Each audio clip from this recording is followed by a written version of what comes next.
Kirby, and thank you to all of you for joining us today. Here's our presentation outline. Kirby's just covered our overview. I'm going to spend a few minutes setting the stage, and then we're going to jump into our top 5 trends in budgeting and planning for this year, and then we'll finish up with some questions.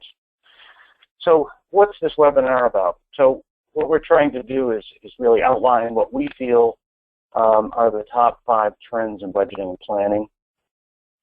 Provide you some information, both functional and technical, about how you can begin to align your organization with these trends.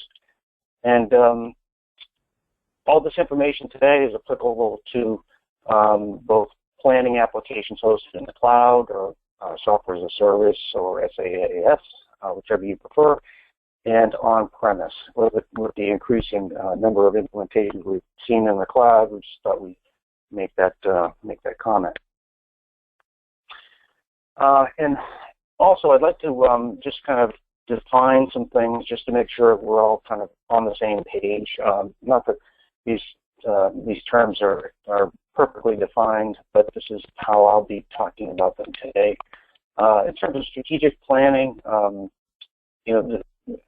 the attributes there would be prediction of performance at a summary level, responding to changing market conditions, frequent and quick processes. From a budgeting perspective and definition, individual areas of responsibility are involved. We're looking at greater levels of detail, involving more people and departments. The process takes weeks, at times months to complete. It's performed by 1 or 2 times a year. Contrasting that with forecasting, forecasting is kind of a reworking of the budget, sometimes at a more summary level than the budget, revising assumptions. Process is done monthly, quarterly, ad hoc, event-driven, initiated by a handful of financial personnel. And at times I'll be using the term planning. It's just really a catch-all, kind of a generic term for this. So some historical perspective. We like to kind of keep things grounded.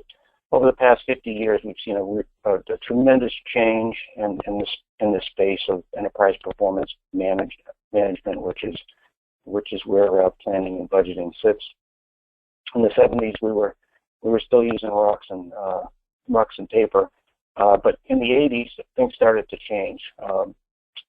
With some huge deals in Wall Street, we ended up with some enormous conglomerate companies, and people put on their hats and came up with some new ideas about how to manage from a financial perspective. And we got shareholder value analysis and activity-based costing. One of the great theories, some applied, some not.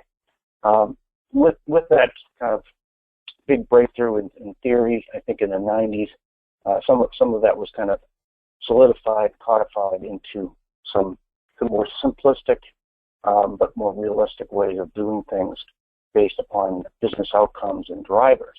And so with that, the applications, the planning applications and analytic financial applications really came to the fore, and what we've seen is really a huge growth in the number of implementations of these applications and the effectiveness of them in companies today.